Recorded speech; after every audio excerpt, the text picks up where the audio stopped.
activity. Today is more practical. We're going to start right now with looking at what folks are already doing. We're going to look at our businesses as we concentrate more on getting our women from out there, getting them into the mainstream, having our young people come out and let's see their energy and put the synergy together. Some of us, the older folks, we can get some inspiration to do a lot more. So the very first session is going to be focused on women entrepreneurs, young people, the micro, the small, medium-sized enterprises. What are they doing? And so, because we're getting into that session right now, I'm going to have my co-moderator, a very, very good big part of APSS, come out and join me. And we're going to get the panels out. You will, yes, yes, yes. Give Liz a guantai, right? Yes. All right. Give Liz a big hand. Would you do that, please? Liz is an attorney. She's been keeping us in line when APSS comes to board. We are not telling you what to do without us doing it ourselves. So she gets into the policy, the legal issues, and all that to make sure APSS is on target with what needs to be done. So at this moment, we're going to get our panels out, and Liz is going to take care of that. And of course, we'll be right back here with you. Thank you very much, Dr. King, and I hope we're all excited. This is the last day of the summit, and this is I mean, if you haven't spoken, today is the day to at least raise your hand and say something. Don't leave without your voice being heard in this summit, right? Okay, so we have the pleasure of introducing our youth and MSME session. This is very important because we do know that 70% of businesses in Africa are actually MSMEs.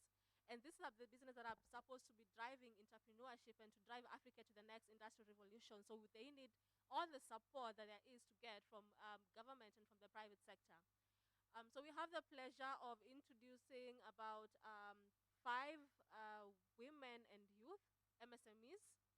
And we'll start by Ms. Intisa Bashir. I think she's joining us online. Intisa is the CEO of IFRIC Eco Solutions, which basically focuses on green architecture. She's going to be telling us what green architecture is all about and what she's doing in her country, that is Nigeria. And then we have Ms. Nzambi Mate. Nzambi is with us. Please come forward.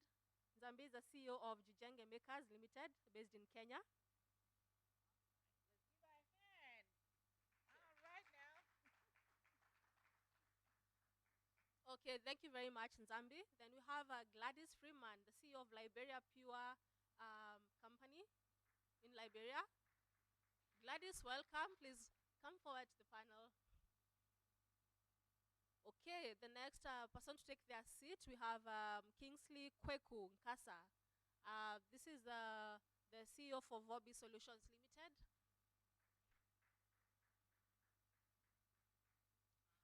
And then you have Mr. Farouk from Premium African Holdings.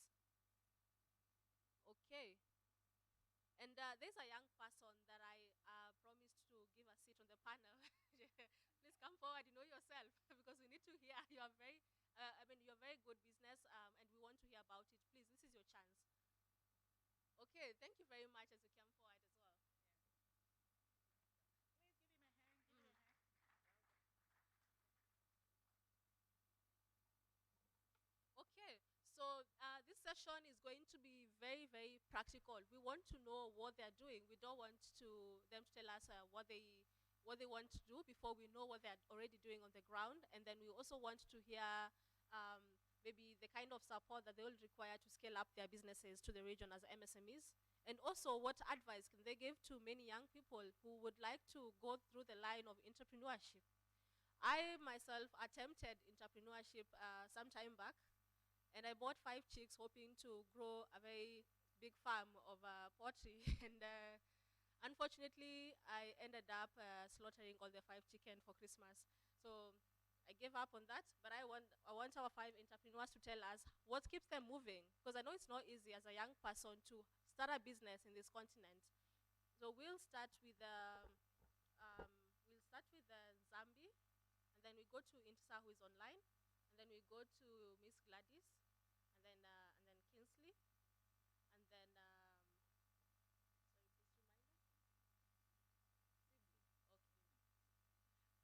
All right, so what we are saying is, please come up. We do not have a whole lot of time for this session, but we do want to hear from all of our panelists, and we also want to have time for audience participation. So once you come up, please tell us who you are, your company, and exactly what products or services you are offering. All right? And then you're going to tell us some of the challenges that you have in your business. All right? And then you will tell us what you, as an individual or your company, you are trying to do to solve those problems.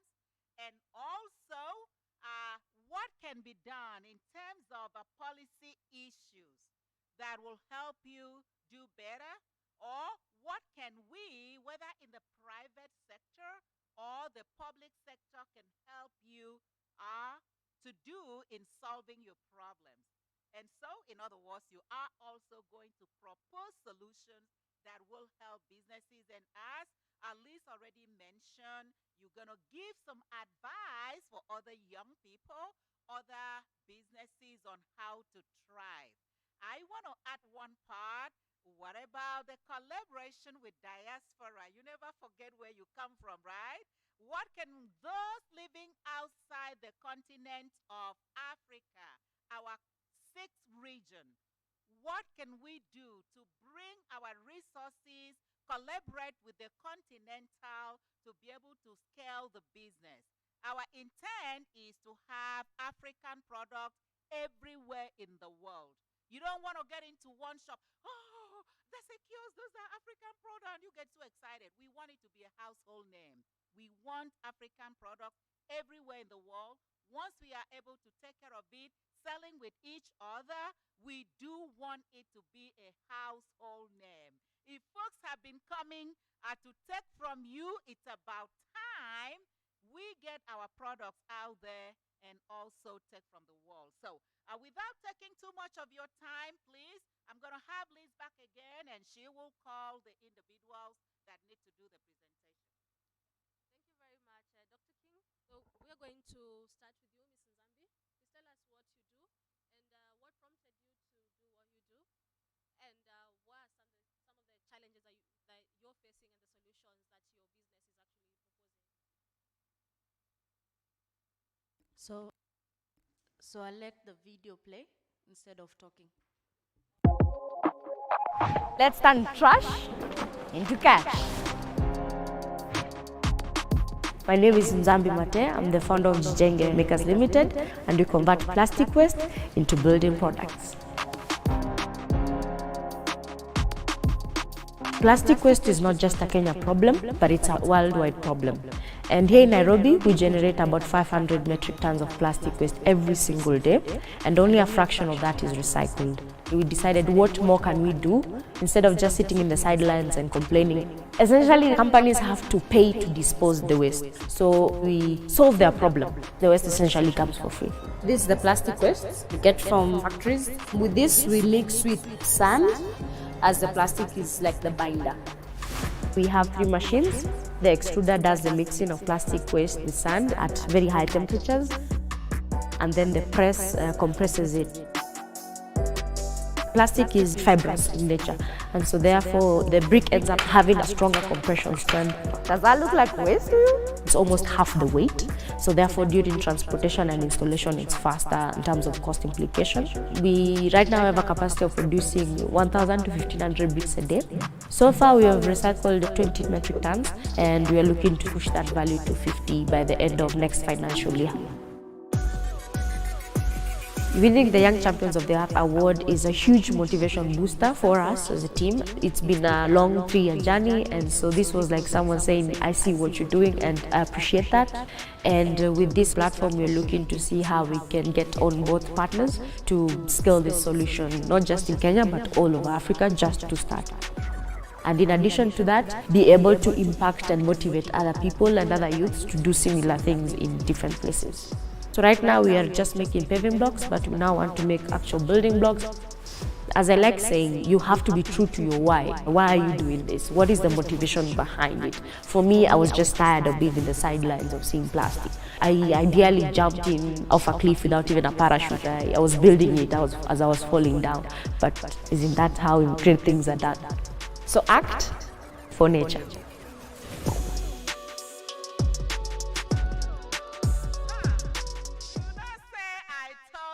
So, didn't I tell you?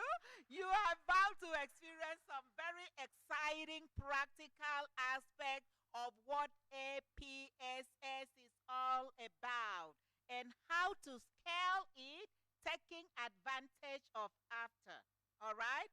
So, thank you so much for that wonderful presentation. It did not come from the moon. Okay? You can see the entrepreneur sitting right here. We do want to hear your name, though. Let's just hear your voice right here. All right? So my name is Nzambi Mate. I'm from Kenya. She is from Kenya. Can we give her one more round of applause? Thank you so much. We're going to call our next panelist, and Liz is going to do that. Okay, next I will introduce Gladys from Liberia. Gladys, welcome. Please tell us what you do, what challenges you're facing, and the kind of solutions that your business is bringing about to solve these challenges. Welcome, Gladys. Thank you for having me. So they will play the video and then I will elaborate more.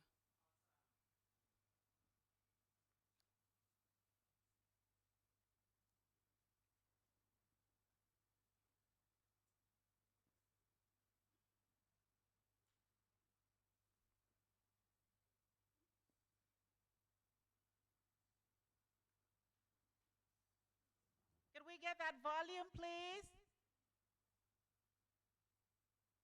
Audio, please.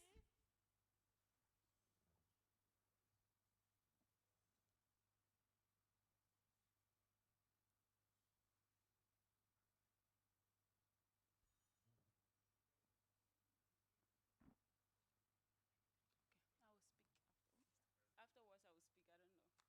I don't know where it's not. Are we having audio problems? Is there anything we can do?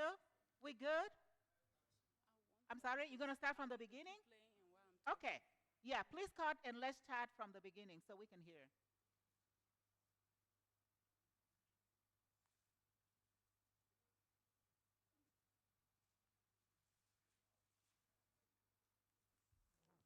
So, Mr. Skin, if there is no volume, it can keep playing and then I will explain. No problem. Of course it has.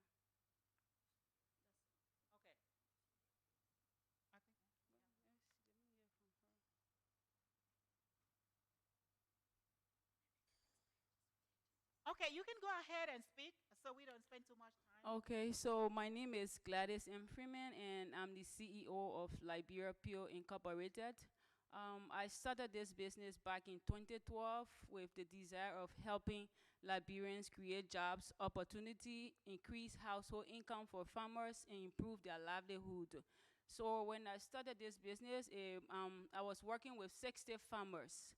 In that year, 2012, we produced 20 to 30 gallons of honey.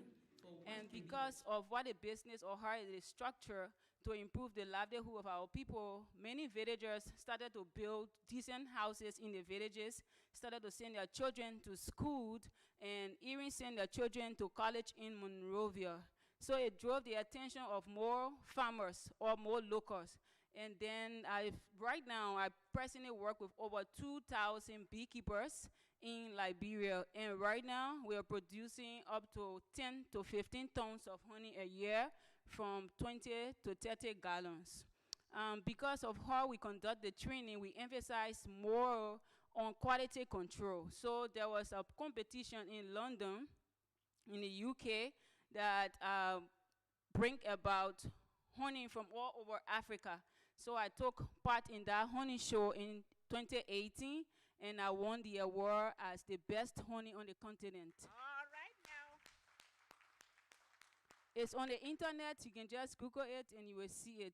So right now we have a whole warehouse filled with honey, and we are looking forward to doing business out of Liberia. We are looking at export opportunities. We are also working with coconut plantation owners, because we're also working with coconut plantation owners. We know Liberia is situated along the coastal belt of Africa, and we have lots and lots of coconut trees. So, and most of the coconut, thousands of it goes to waste each year. So then we started to think, it was on one of my errand in the village to go and see some producers, when I saw thousands of coconut lying down along the coastal region of Liberia, and I started to think, what can we do with this coconut, all of these coconut that won't go to waste? So what came to mind was to produce coconut oil. We could produce coconut oil from this, and then it will eliminate the waste.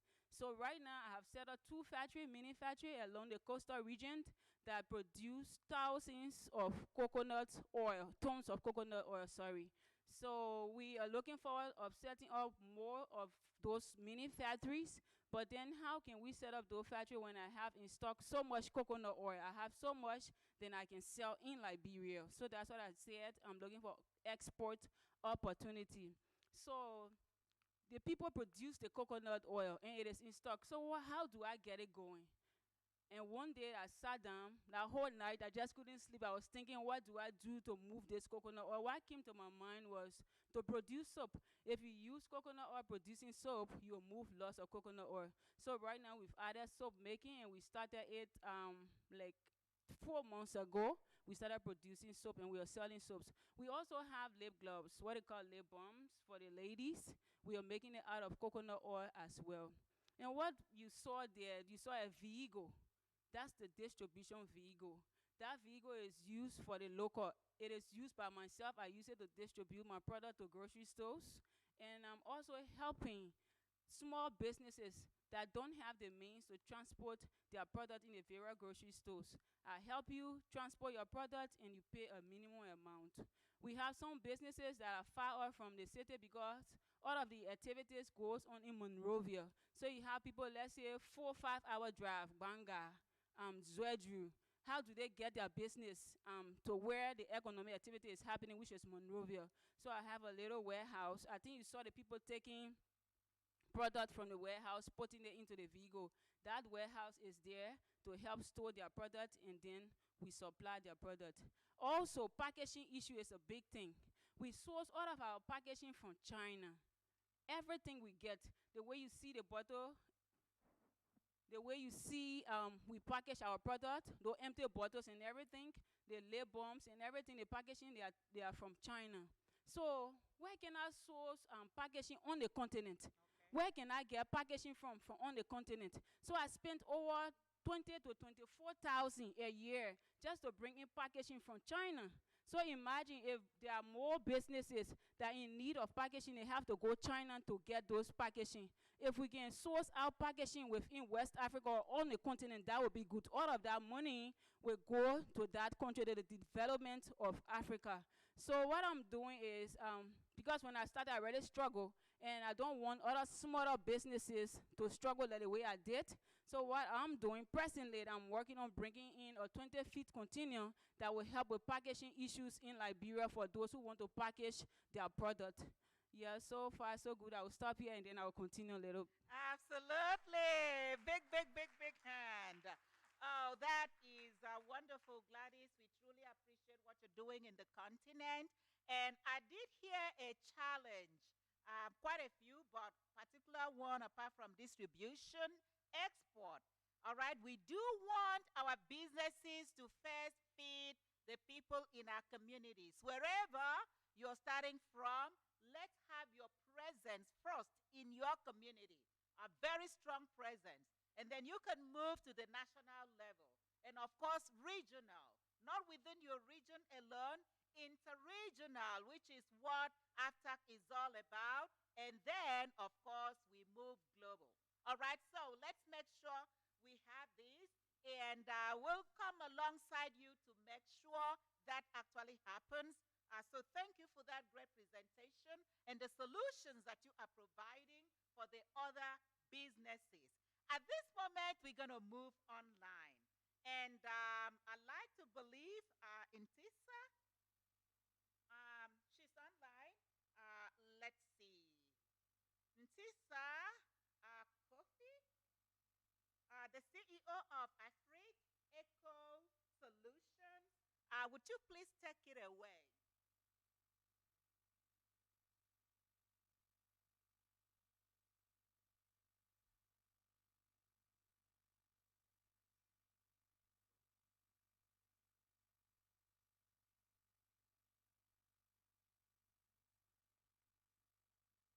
Okay, is she ready?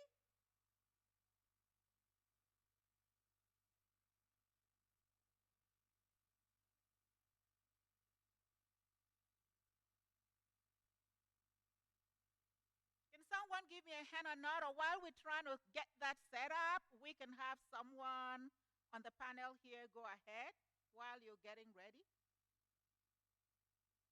All right. While you're getting ready, Ntisa, I'm going to have Liz come up with the next panelist.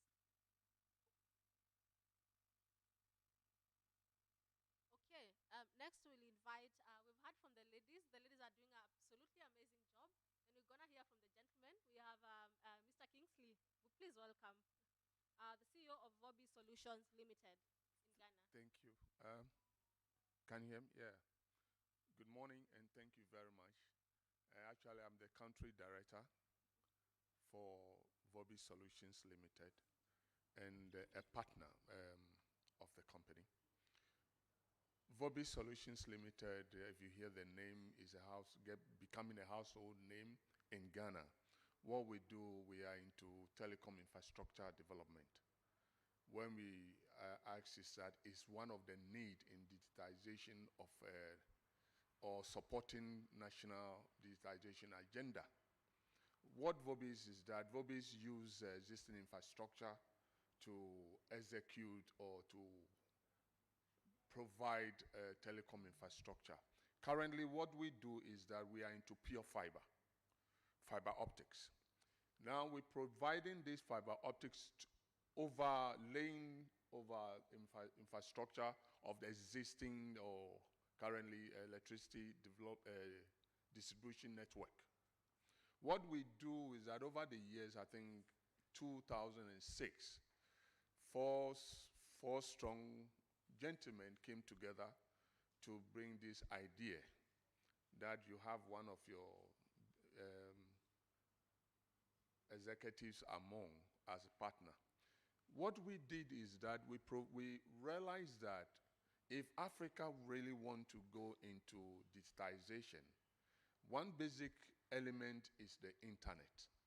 And we know how costly internet is in this country, in Africa, or in this, I say Ghana.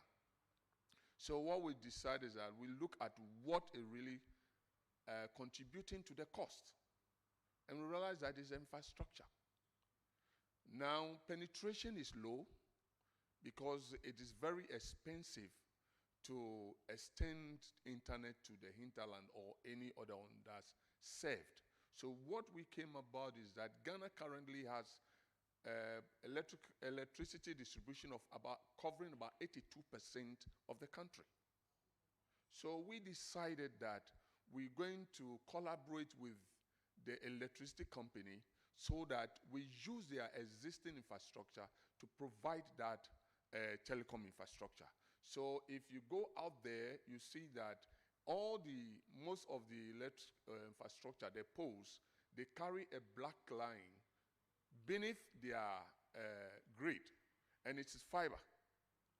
So we came about to introduce a new type of fiber optic that can be on the same distribution of infrastructure of the electricity, and it's called ADSS cable. So we are able to provide internet to the underserved. So currently, VOBIS is partnering with the government to execute its digitization agenda.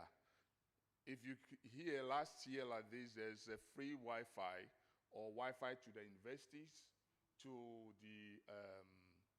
the colleges, and it's being powered by VOBIS.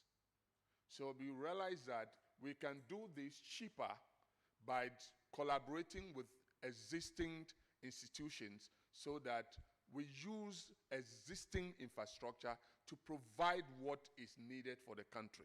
So VOBIS is using existing infrastructure to provide internet in the country, and we are currently in Nigeria. We're currently trying to be in Senegal. We are in other West African countries to see how best we can let digitalization of Africa be possible. Thank you. Unbelievable. Thank you very much, Kingsley. Like turning internet into a very affordable and convenient option for those who are currently unconnected. Thank you very much. These are the kind of solutions that we want as Africa.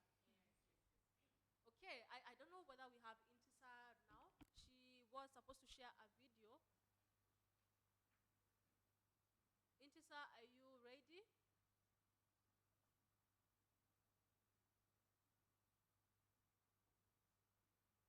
Okay, then we can go to Sibu as we wait for Intisa. Kindly introduce yourself and please tell us something about your business or your entrepreneurial idea that you're currently working on. Okay, thank you. I'm Ailio Simon, the founder and the CEO of Ailio Connect.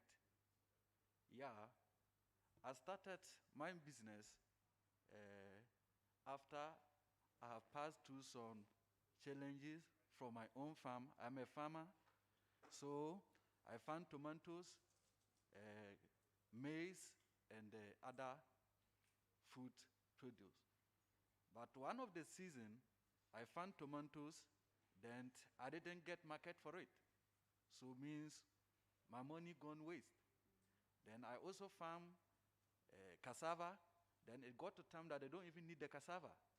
So what we need to do is to send farmers to the farm so that they clear it away so that we use the land for a different crop. So early this year, after I graduated from the Bogatanga Polytechnic, I see to it that I have to bring the solution to that, not to only me, but to the farmers that are also facing similar challenges. So I begin to think, how do I bring the solution to myself and the others? So that make me come by the company name Ailio Connect, to just connect the farmer to get a ready market for their product. So I started by making myself available, putting it in data. I go to community, I read to them, then I ask them, what do you farm? Someone say, I farm cabbage, I farm tomatoes. Then I say, okay, do you know where to sell it? Some say that no, we only farm when it's ready, and then the buyers come to the village or wherever they will buy. And I say, no, for you not to put a doubt of whether you will get market for it, I'm already there. I will direct you where there is ready market for it. So I serve as the supplier and a distributor. So that is what I do. I supply and distribute foodstuff to hotel and catering services, market women, and the local food joint. So I buy from the farmers. As I buy from them, some of them too, I just direct to them where there is ready market for it. The reason why the youth are not encouraged to enter into agric is what we heard. Because you can imagine someone who don't have money and invested the little he or she have into agric. But at the end of it all, the person doubt, will I even get the market for it? And that is our problem in the agriculture sector. Why did I choose the agric sector? As there's other business sectors, I choose agric sector because I know agric sector is one of the most sustainable and profitable sector. Simple because as we are here, I know for the next 10 to 20 years to come, some of the phones that we are using, it may not be there, the technology and other things, even including what the dress I put on today. But the question I've seen that it is not possible to happen is for the next 1,000 years to come, our stomach will still demand for food. For that matter, there is a great opportunity in the agri sector. Thank you. Awesome. And that's a very, very good spot for him to wrap up. Thank you so much. And we had an interview this morning to select a specific area, and agriculture was my choice because if you are not healthy, you can't even think. All of this stuff that we are talking about is not going to happen. And so agriculture, of course, like other areas, agriculture is very important. And I'm thankful that I had an opportunity to have a little discussion with him.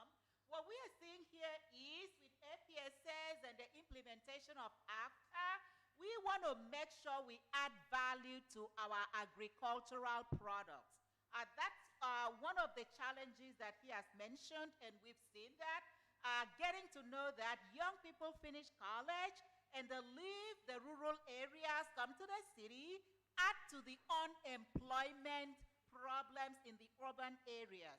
Whereas they can be in wherever they are in the rural areas or whatever and promote agriculture and create jobs for folks in different areas.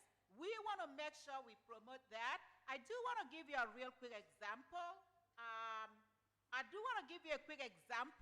About President Obama's yearly program, Young African Leadership Initiative that President Obama created. And we came to Africa, sought out the brightest and the cream of the crop young people. And one of them was my mentee, who was called up to mentor them. And one of them, so they sent about 25 to the top American universities. They come up during the summer for 6 weeks of leadership training, and they got some resources back.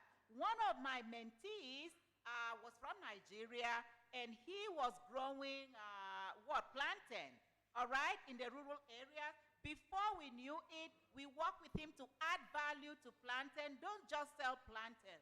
Let us create some kind of a plant, a mini plant. And he started doing, I believe, chips, plantain chips, and many other products. Before we knew it, he was able to provide employment for other graduates, at least 1,000 within a few short months. We want to see that happening, encouraging our young people with their bright minds to get into agriculture and be able to add value. And all of these businesses are important, be able to recycle, be able to, of course, we talked about value addition, and of course, we need technology.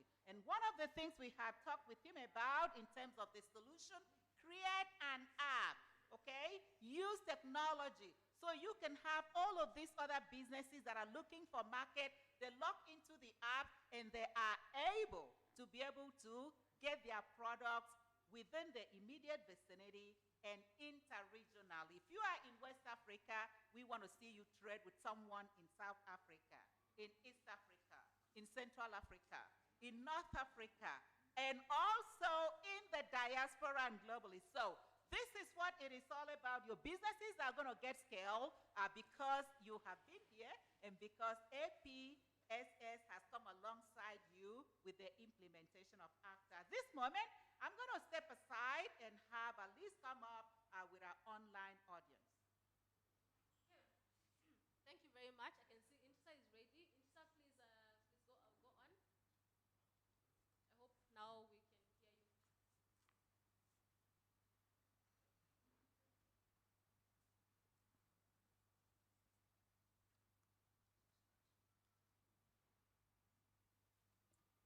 Hello, everyone. Good morning. Can you hear me? Yes, we can hear you loud and clear. Okay. So, good morning. My name is Intisar. I'm the founder of Ifrik Eco Solutions. It's an enterprise that produces products and services which are eco-friendly. I'm a Nigerian, and the business currently is based in Nigeria. But we have so much demand from other African countries. And what we do is one of our newest products is to upcycle plastic waste into interlock pavers, which we call the Ifrik Eco Pavers. I have a video, but I don't know. I shared to someone, which it's not playing. But basically, what we do now is to do it manually, because what made us started was the issue of plastic pollution, which is disturbing the world. So we're trying to solve three problems. That's the empowerment problem. Unemployment rate is very high in this country. And secondly, the environmental protection. We're trying to protect the environment. And thirdly,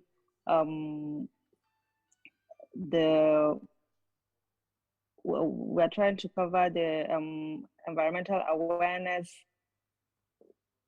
aspect. That's education, trying to make people aware that this is the plastic is very dangerous, and how they can protect the planet by doing their bit. So the empowerment, education, and environmental protection. And we have had so much interest. Okay, please, you can play the video.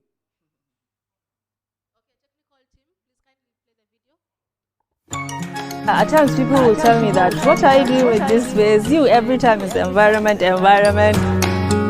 My name is Intisar Bashir Kurfi, and my business now to turn pure water leather into interlocking tiles. To make one interlocking tiles, you need like 500 sachets of pure water.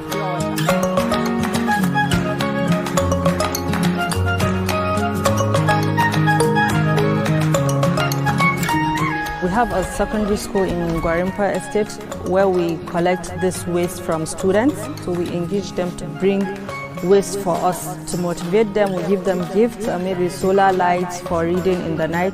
So they were very happy that they are being part of the environment too, helping the environment.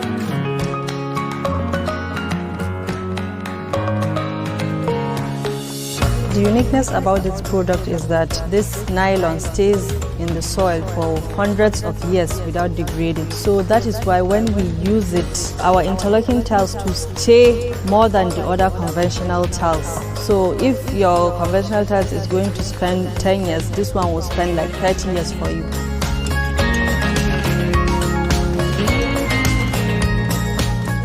My wish is to rid Nigeria out of plastic, and especially Abuja, and also to see that our product is being used for making roads that don't have potholes, and building houses, building schools, building public toilets out of this plastic waste that we have.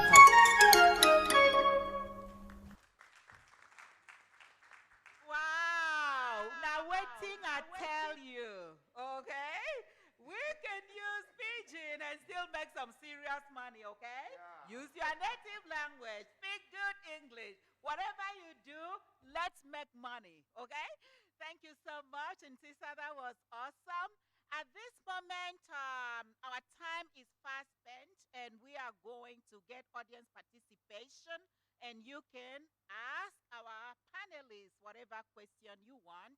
But before I do that, I do need to bring in a quick presentation on women in engineering. My guy, are you here? Oh, awesome. Oh, you went ahead of me. I love it. Okay.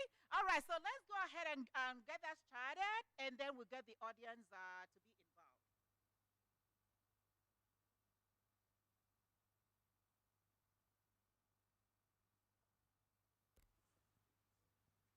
Yeah, the video.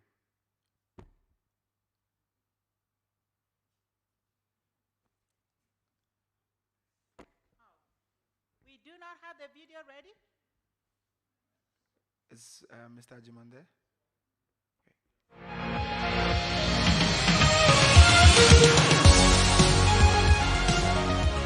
Solar Taxi Limited started as a project in 2018 to harness the energy of the sun to power a fleet of electric vehicles.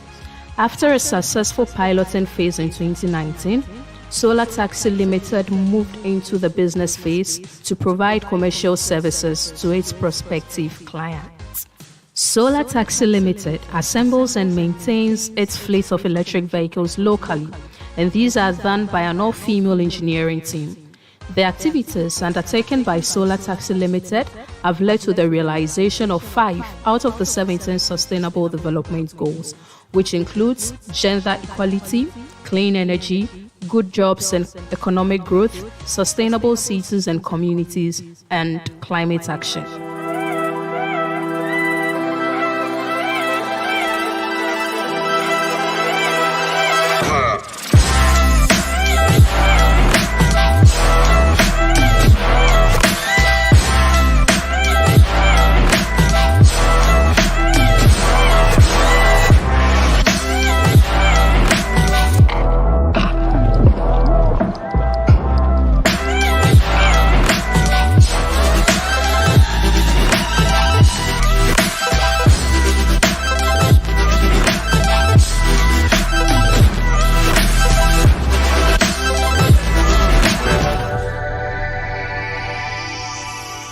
As a way of spreading the good news about electric vehicles, Solar Taxi Limited has trained 2 cohorts of ladies who are passionate about learning everything electric vehicles and lithium battery development in Solar Taxi's Female Engineering Academy.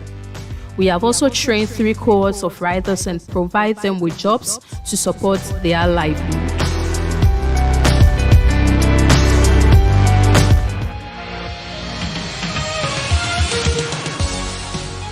To achieve Solar Taxi Limited's vision of providing an eco-friendly mobility facilities and services to the new African and inspiring them to achieve their aspirations, Solar Taxi Limited has made their vehicles available for sale and for rent.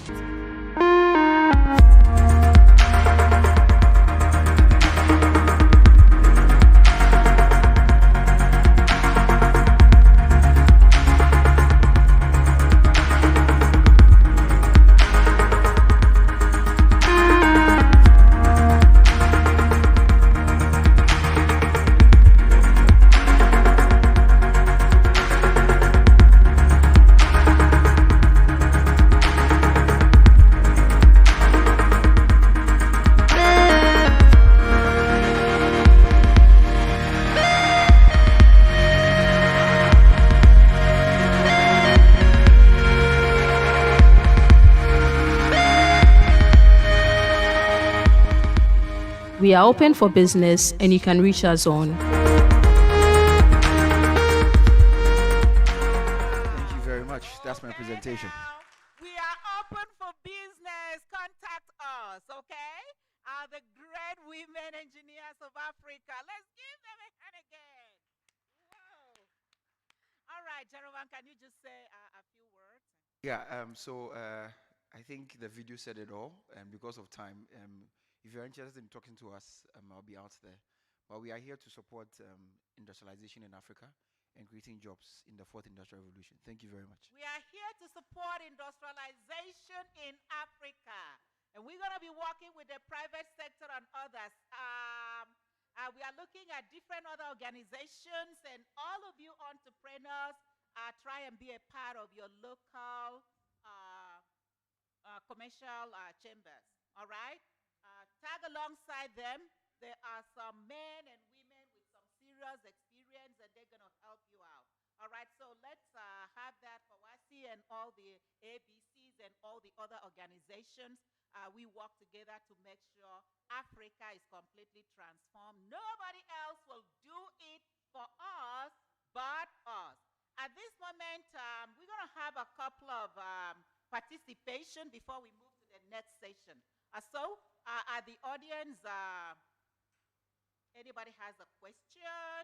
Anybody has a quick idea or anything that you do want to maybe ask them or contribute? Very, very quickly. An online audience as well. There was, I believe, online, someone, I believe, Ozasima, originally from Nigeria, but she resides in Miami, Florida. She got excited, of course, a young person as well, creating products that she wants to be a part of this. I don't know, Ozasima, are you online? No. No? Okay. All right. We would have loved you to say a little something about the product you're launching. Otherwise, audience participation, please. Yeah, this is the last day, so if you haven't spoken, please, this is your chance to say something. I mean, we are all motivated and inspired by these young people in front of us. if it's just telling them congratulations, kindly make sure you say something before you leave.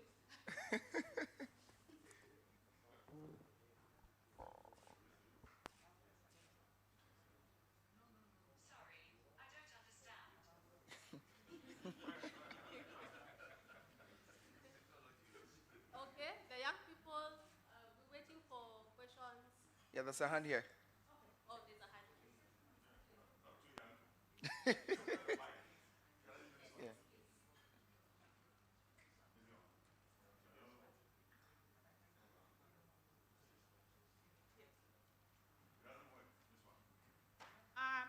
Can somebody bring us the mobile mic? Thank you so much.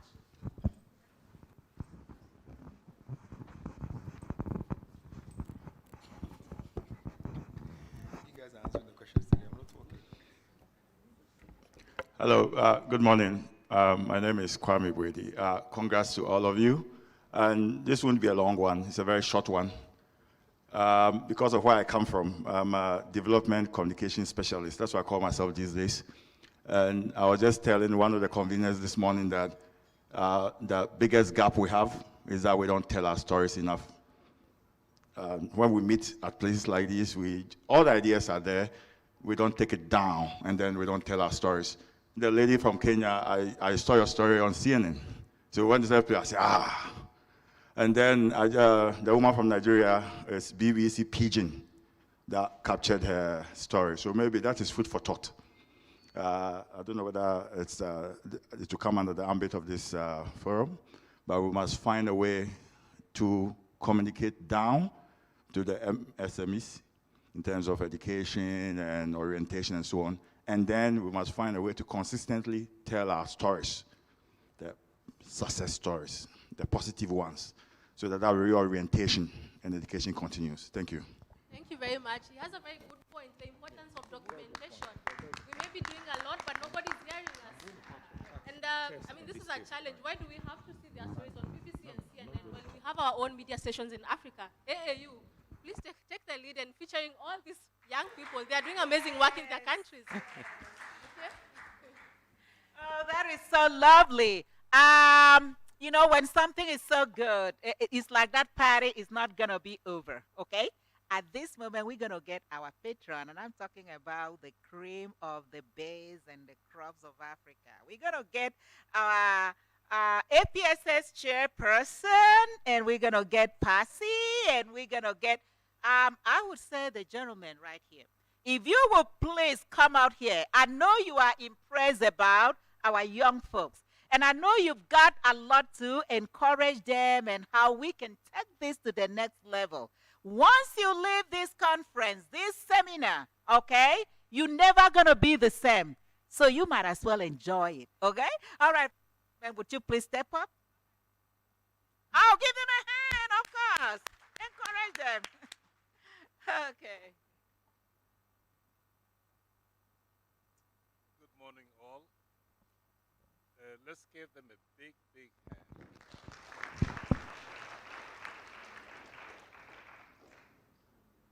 This is where we want to be. This is where we want to start up from in the direction towards a revolution across the continent. These are excellent projects. How can we replicate these projects across the continent? Should financing be an obstacle, or should we prioritize in resolving the issue of financing? Let me be kind of nationalistic a little bit. I met a young lady from Liberia, I think it was in 2018. I took her to a conference in Egypt, Made in Africa. I'm proud of her. I'm proud of the multiplier effect in terms of job creation.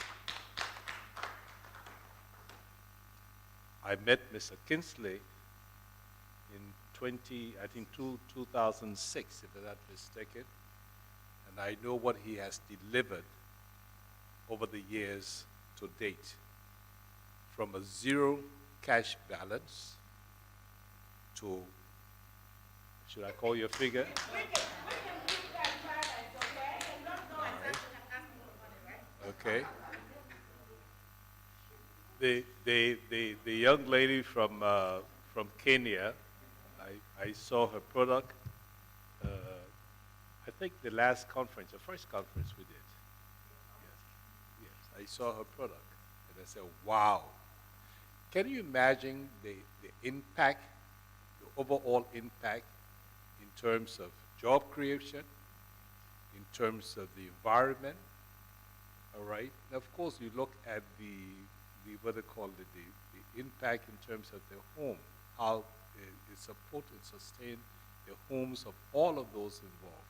So in all of the cases we have here, if you look at the economic sustainability in terms of the home, or support rather to the home, is very impressive. Very impressive. So can we address the issue of job creation across the continent? Yes, we can. We're trying to structure a marriage between the Chamber of Commerce, ATI, all right, Patsy, of course, led by Patsy, all right. Later on, hopefully, we'll bring in the ABC. The ABC is still in its formative stage, but we're trying to structure a relationship, a formal relationship between the African Trade Insurance Organization. Hopefully, we'll bring on board the African Bank.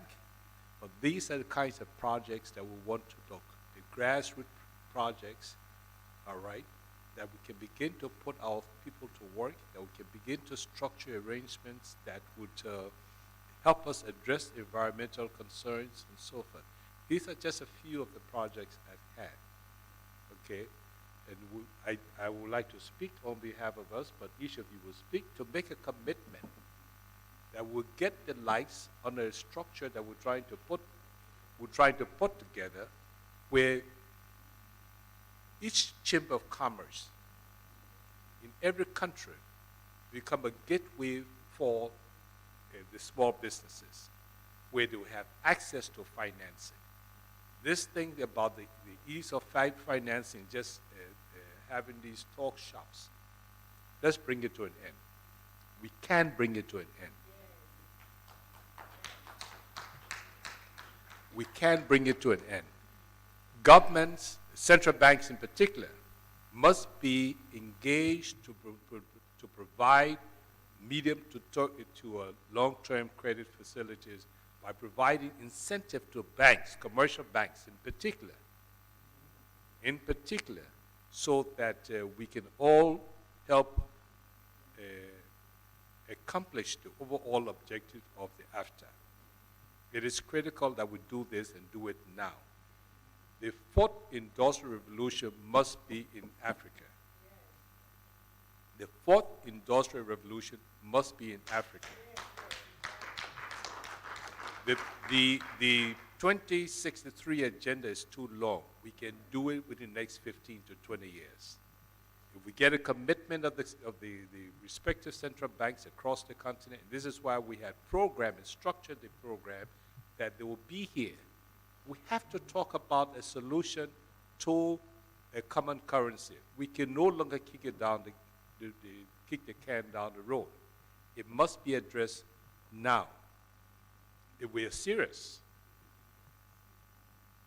the private sector has to get our public sector people to acquire, obtain, and implement whatever the political will is required to get our common currency going. Thank you.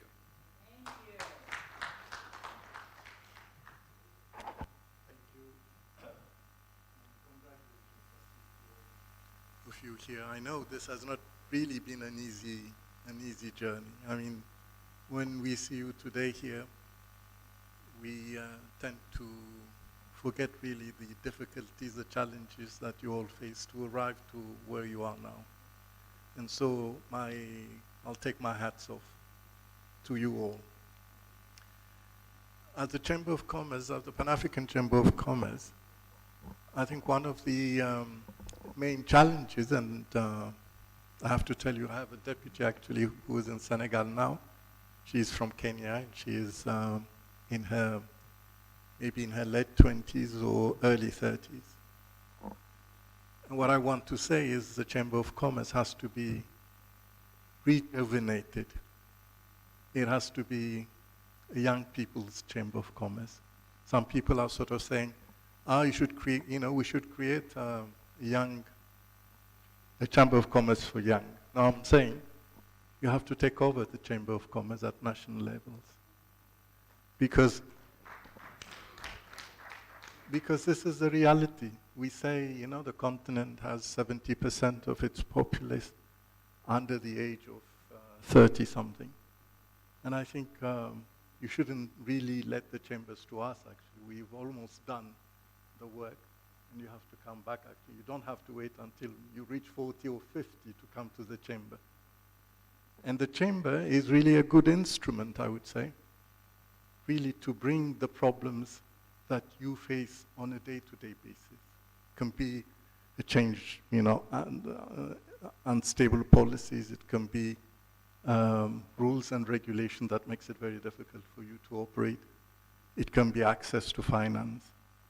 It can be many of the things that only people who are in the business know. And I think this is why I would encourage you actually to really to go to your chamber and take it over.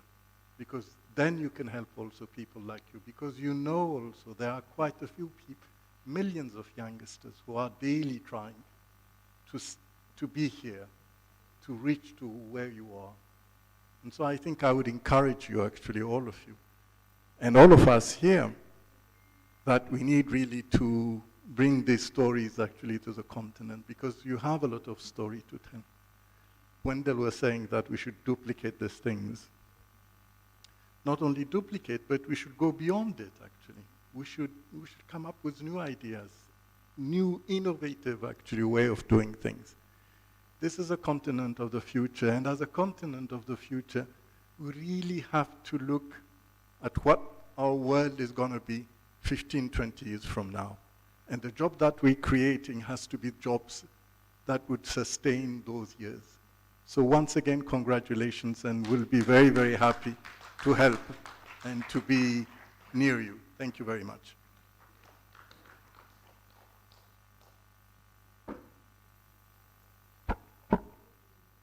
Wow, wow, wow.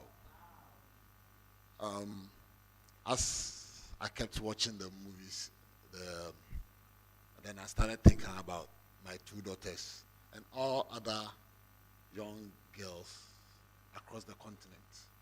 And I kept asking myself, how are they going to get such opportunities to be able to grow and move our continent? Then I the lady from Liberia, what they are doing, working with about 2,500 or more, and I think the opportunity is also there to even do more. I had spoken to my sweet lady from Kenya from yesterday up to this morning, and I really didn't understand what she was doing until I saw the videos. I said, oh, okay. So there are great things going on, and especially the woman from Nigeria. And then my young man from Ghana taking the ladies, also training the ladies in electrical vehicles. And I was like, oh, how do I get, as a chamber, or a member of the chamber and also a leader of the chamber, and say, okay, how can we bring this technology across the continent of Africa and also look at the stability of our economy? And I was also lastly impressed with our gentleman from with the agriculture sector and what we have done. And I'm thinking about our farmers and how we can move our agriculture products based on what we have done from the hinterland into the cities. Just like the ladies doing like the bananas. Okay, we need to be doing something great. Yesterday you mentioned something about hand-holding, which the chamber is already doing. So first of all, I will encourage you that, I encourage most of you are not already with the chambers, to try and join the Chamber of Commerce. And I would like to say that, look, we need to delve out for APSS, the chair of APSS, and his team for bringing something like this to our table. I look at Wendell, I look at his age, and I look at my age, and I look at your age. I say, okay, they are bringing us the opportunities. We, at our age, we are there to mentor you guys, like you are requesting, so that you can also pass this on to the girls, like my daughters that I was thinking about. I think it's a great opportunity. We thank you. I'm flabbergasted. I'm really flabbergasted, and I think.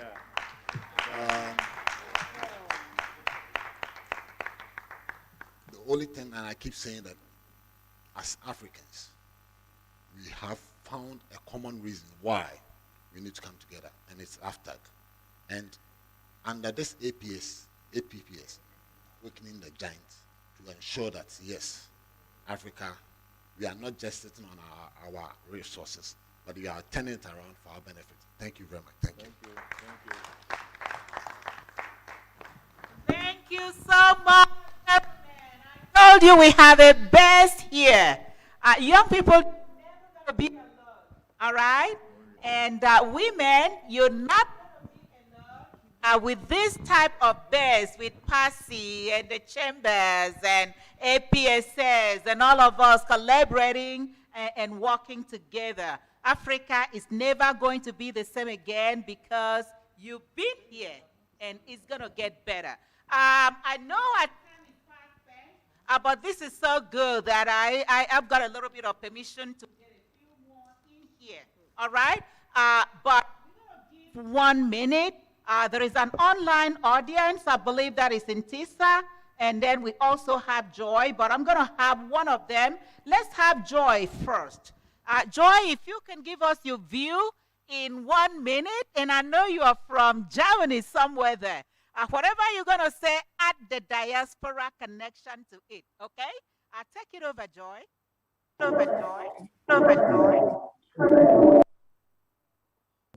Thank you so much.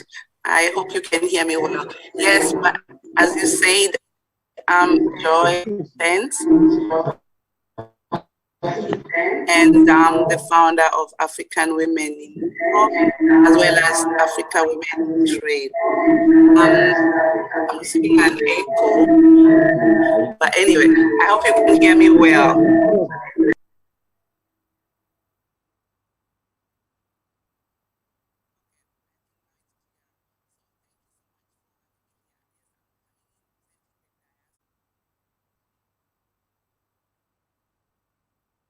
Thank you very much. One very important point I wanted to make is, as you progress with the very important work that you're doing, I think it's also important to remember the AU context as well. You cannot divorce the work that you're doing away from AU processes. One of them is the Freedom of Movement Protocol. You will not be able to move your businesses across the continent if we do not adequately mobilize advocacy around the Freedom of Movement Protocol, okay? Currently, we are told that there are less than 14 countries that have signed and ratified. That's not enough.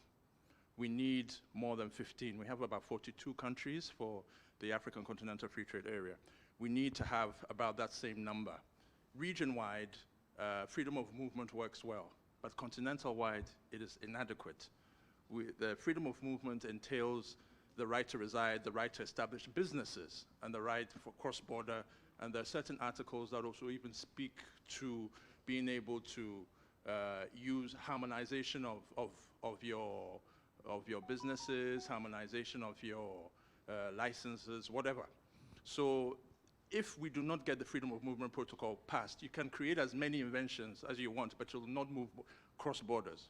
So please bear in mind, in whatever way, shape, or form, that we need to also do advocacy on this. And in the same way that you have been proactive in getting solar taxis and all these other businesses, just be mindful that you will not be able to make traction, sufficient traction, continentally if some of these AU protocols do not move. So just some thoughts about that. The other thing is about the Youth Investment Bank. Countries like Namibia have moved forward on things like the Youth Investment Bank. They're doing it together with the African Development Bank. We know that in Uganda, there's a Uganda Youth Parliament. These are some of the things that need to be continent-wide rather than countrywide or nationwide. So I don't know whether in Ghana we've been talking about Youth Investment Bank at all. So why not find a Namibian partner, you know? These are the kind of things to do, you know. Solar taxi, you could find a Namibian investor and identify ways in which maybe they can, you know, come up with these youth investment banks in Ghana as well. You know, you could do some kind of barter, who knows? Then finally,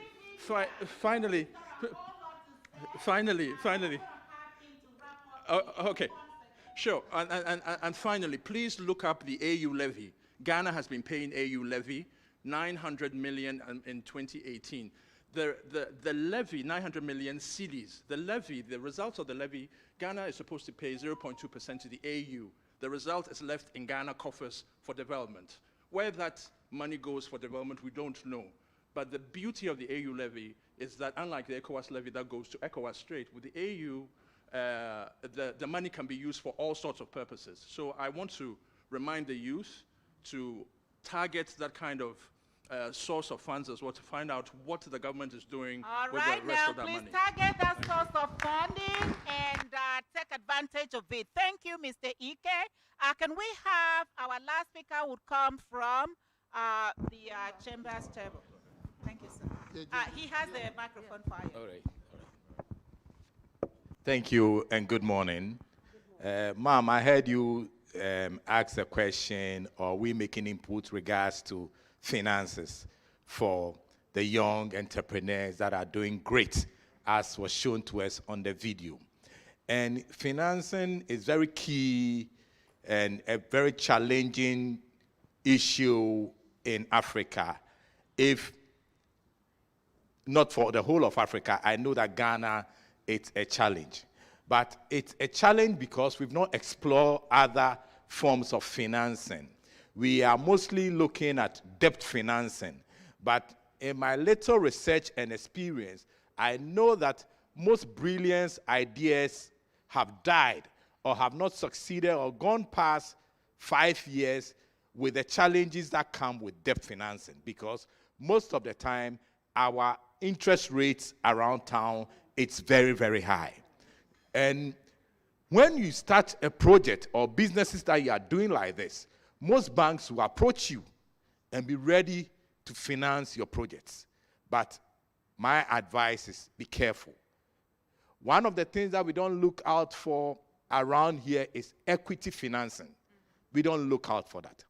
And there are so many people, big guys in town, that are always looking for projects to finance for you to give them some equity.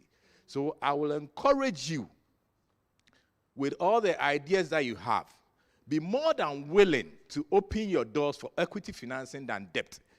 Because I know in the past there have been challenges with partnerships here and there. But if you have the right guidance from the professionals, you can be guided to have a partnership. And a personal experience that I just experienced this year is we bought a land, a 5-acre land around Kasua, getting close to Central Region. And that land has been fenced for a long time. We didn't know what to do with it. And just a young man just approached me and told me, "Sir, I can plant maize on that farm, on that land, and this is the returns that we are going to get. If you give me that land to just plant maize, and it's just close to the market, plant maize on it, I'll bring you these returns within this period of time."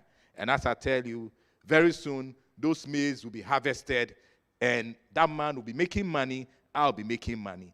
And that is what equity finance brings to you. The last point, I've made mention of partnership already, and multiple source of income gives you money. So if you can go into partnership with other organizations whereby you can even use your business or resources which you have, especially those businesses that have grown like the fiber optic business, whereby you can use even your technology to support certain businesses without collecting money from them and getting some money out of it. A typical example is you have a product. Somebody can come in and say that I can do digital marketing for you. I'll not charge you the initial money. But once you start making returns, you pay me something back. And these are ways by which we can finance our businesses. They work. Don't let us only look at debt financing, but equity financing can help us. There are angel financiers all over around us, and it will be great to contact them. Sorry. Just one moment. Hi, just one moment to wrap up. And this I'm speaking from experience. What you're saying is true, but from my experience is there is no, and I've proven here, there is no local investor who invests at early stage startups. I personally, we were doing a seed round, and it was a small ticket size. It was about between 300 to 500,000 USD. No local investor, and we went to all banks, all Kenyan banks, we went to the East African Bank, we went to the AAU. No one wanted to get that, and we were not asking for debt. We were selling equity. Equity, exactly. So the point is, let us not lie to ourselves. Let us know where our threshold begins. In Africa, we don't have a large pool of high net worth individuals who, ideally speaking, can fund such projects. And so we have to rely on foreign investors, especially at the early stage.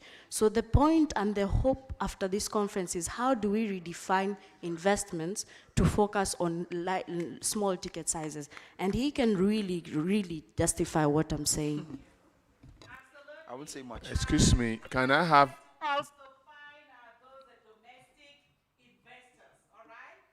So we can keep the money in Africa as much as possible and also cut down on economic leakages that are really killing us in Africa. Folks come in, yes, they invest, but the entire money is gone out of the continent. We want to keep that money in the continent. Yeah, if I'll support what she's saying, equity financing in any startup in Africa is a no-go area. It doesn't even exist.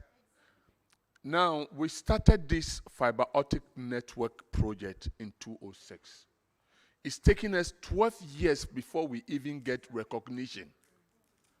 Which company, which individual here will spend money for 10 years developing something, an idea? It is not easy. Now, after you even establish and people see the vision, either they will kill it or they will take it away from you. They will bring government to kill it. And I'm experienced to that. It's because we try as much for, look, we've have so much, let me say, oppositions. And even currently.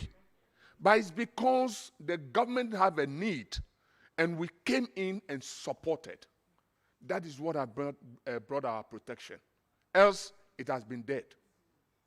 Even the banks. Look, we have the banks, the institutions, financial institutions, don't even mention them. They will even kill your business. Don't mention them. Look, it is either they don't know what they are doing. Somebody mentioned here yesterday that what the banks does, I think Wealth Master, he said what the banks do, they buy money and they sell money. Period. That's all they do. A bank comes into a startup. Look, they don't have that eagle eye to see the vision of what is at stake. Currently, I have a business that, look, it can give you about $500 million within 5 years. No bank, they don't even see it. They don't even want to hear it. We shouldn't mention them. Well, okay. So now I want to ask, there are Africans also who has the money. They have the money sitting here, and they keep their money outside there. They will not use it to help startups. We're going to identify those Africans right Look, here and now. Domestic investors, we need you to support our businesses. Look, if I want to tell you, currently, we single-handedly trained over 500 professionals for this special innovative installation of this fiber optic. Do you know what we've done for them? Nobody even wants to see that. You see what this lady has? What she has, it is something that just a government ministry, all that they have to do, she doesn't have to talk about this patent and all those things. What she has to do, she has to be strengthened in the country where she is operating. With just a contract to let your ministry, let her do all the payments in one ministry, and see if that product will not have traction in that country. Thank you so much. We see your passion. You can see the energy here. Let's have you, gentlemen, and wrap it up. So, I mean, they've said most of the things I want to say, but this is a charge to all of us.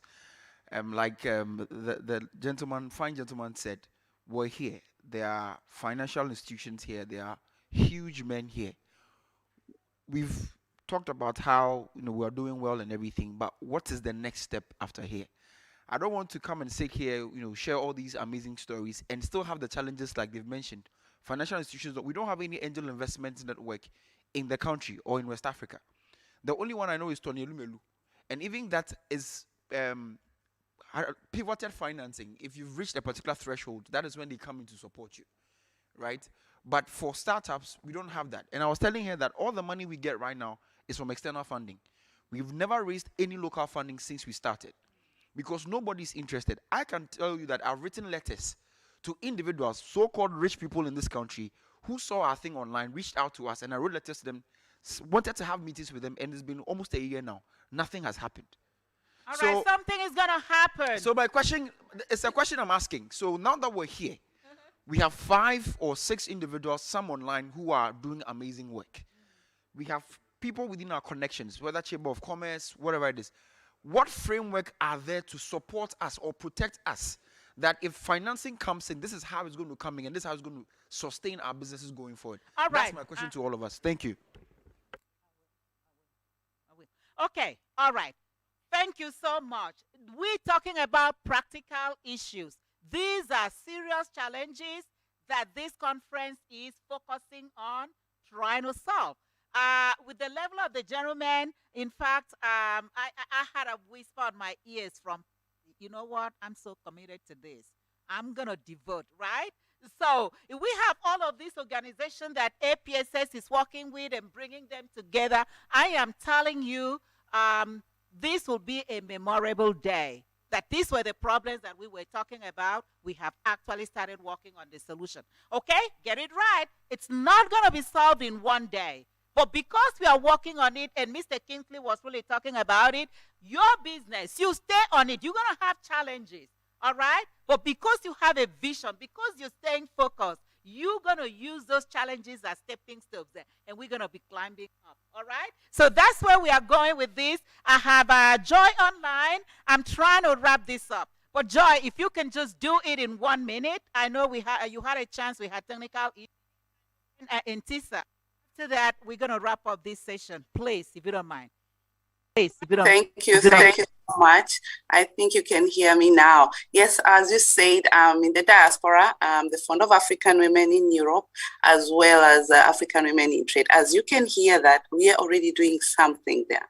I wanted to bring in the diaspora concept here, which is very much not being ignored, but we need to take more attention to people like us who are self-made, who are as social businesses that are trying to bridge the gap that we are seeing in the continent right now. As I was mentioning yesterday about the way we are as diaspora need to move on, is I want to share a practice that we are doing right now, which maybe all the diaspora could also try. So we are focusing on supporting women in business in the continent.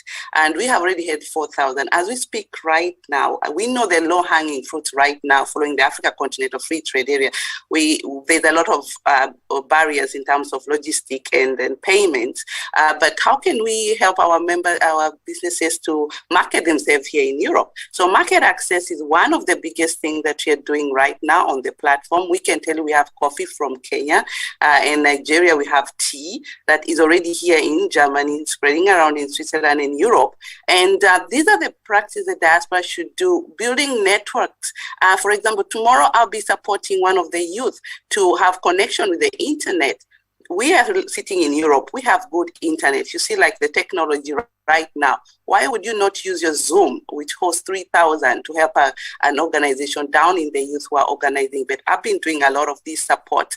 Very little thing, but make a very big impact. And in terms of finances, we are also doing that as well. We have working as diaspora, investing already. We have 10 businesses that we're already working to give finance support. These are very looking for 10 to 15,000 US dollar. And we are working to partnering with others. So I wanted to share this best practice outside here. We have also formed our circle with some of you who know from Kenya, the Savings and Credit Cooperative, where we will be supporting the SMEs in Kenya, giving them, of course, loans. And also probably we'll be looking at equity now that I hear there's an issue. So thank you so much. Happy to wind up here. Thank you so much, Joy. We truly appreciate partnership with the diaspora. Give her a hand, please. Right. Intisa, please, could you wrap it up? Do we have Intisa Personally, ready? our own challenge is, access to finance, which is almost impossible. But personally, I've given myself to 2022. If we don't get any significant finance, Africa should just be on her own and I'll be on my own. I cannot try this, because it's very capital intensive. And the fact that, you don't have a government job, you don't have any, stream of income. So all the personal savings and, finance that you have from family and friends, it's what you are using to boost this business. And it has so much potential of employing so much youth and giving back to their society and, helping the environment. But it seems nobody is invested in your business. So I have been tired of, because it's better I just maybe focus on my family and myself. Maybe we'll just say, okay, let's just leave it. So I think I just hope that we are going to have a way forward from this meeting. Thank you so and it's much. going to yield us so much. A way forward. Give her a hand. And the way we're going to wrap it up is a one-word solution from our panelists as they're getting ready to get up and come and line here and take pictures so they can remember this day. Each of them is going to give us a one-word solution that will solve the problems that we have heard about today for entrepreneurship in Africa. Let's start with Mr. Kingsley, and we move that way. And I mean a one word or a phrase, all right? Not even up to a second. Okay, sir? Thank you. My 1 minute word is that there are two things that we all look at in startup. Everybody is saying financing, but financing is not the key. Financing. No, excuse me. I'm saying it's not the key. Recognition is the key. Right. As what you are doing is recognized, it gives you the potential for the financing to chase you. Absolutely. Okay. I want to give, we always say that the banks don't do well. They are not doing well because they don't tend to understand what we are doing. Until recently, there's a bank that we are dealing with. It's called CBG. It's one of these new banks. Because they gave us a dedicated team to interact with us, to understand the vision, they were able to structure something for us. Thank you. So Did the you key get is those, recognition. please? Recognition, all right? And financing, we're going to tie those together. Thank you so much, sir. Next person, a fresh solution. Thank you.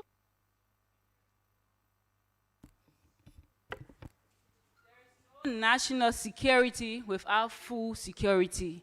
So what we need our government to do is to put in place policy of infrastructure to move our products about. For example, I want to really do export. How do I export my product, for example, to Ghana? We have to have a certifying body, wherein when I bring my product into Ghana, you don't have to go through process again to be tested to see whether it is fit for the market. Policies, our infrastructure together. That's what AfCFTA is all about, right? And we can move our products and services around the continent. Thank you so much. Next person. Recognition, as he said. Recognition, big deal. He mentioned the word. I'm like, we got it. You don't even need to talk anymore, sir. We got you. All right? Recognition supported by another entrepreneur. Thank you. Okay, thank you. I know almost all the startup and the aspiring entrepreneurs and the businessmen that are coming. When you ask them, our problem is just the sources of what? Capital. But I want to say that we don't need to wait for the capital. The capital is our brain. Yes, I was the only one that was in the market that day to do shopping to supply, but I don't have money with me. I use my brain. So you don't follow the principle. I have put something in the market to sell. I didn't ask because I know if I'm going to follow the principle, many will die with their vision, because if you want to follow all the principle, you won't be able to what? To start whatever that is in you. Thank you so much So for don't that. follow all the principle. Just Get start your it capital, anyhow. get your brain. I tell my students, here we talk about these things. Reach into your brains, what you have, learn, package it, make it look nice, put it on the shelf, and let somebody put money to your brain. Very important. And what you have brings the resources, the money. 3 words: financing, support, partnerships. Thank you. Partnership, that's it. Thank you. Staying on target. Ladies and gentlemen, I tell you, we've got the best in Africa. Doesn't matter. Remember, it was micro. We define it, business you start basically by yourself, not more than 5 employees. We move into small. How small is small? Okay? We move into the medium size, and then we begin to cover the entire universe. So let's do what we can. Let's not focus on the problems. Let's not say we do not have money. Start with where you are. There are so much resources in the continent. Look around, see what the problem is. Be the one to solve it with the resources that we have. I'm so sorry, ladies and gentlemen, our time is fast spent. I know a whole lot of people want to talk, but we're going to have to get them out. Would you please come down? You take a picture. While we are doing that, yes, let's give them a hand. While we're doing that, we're going to have Mr. Nelson ready for another exciting session that will put all that we have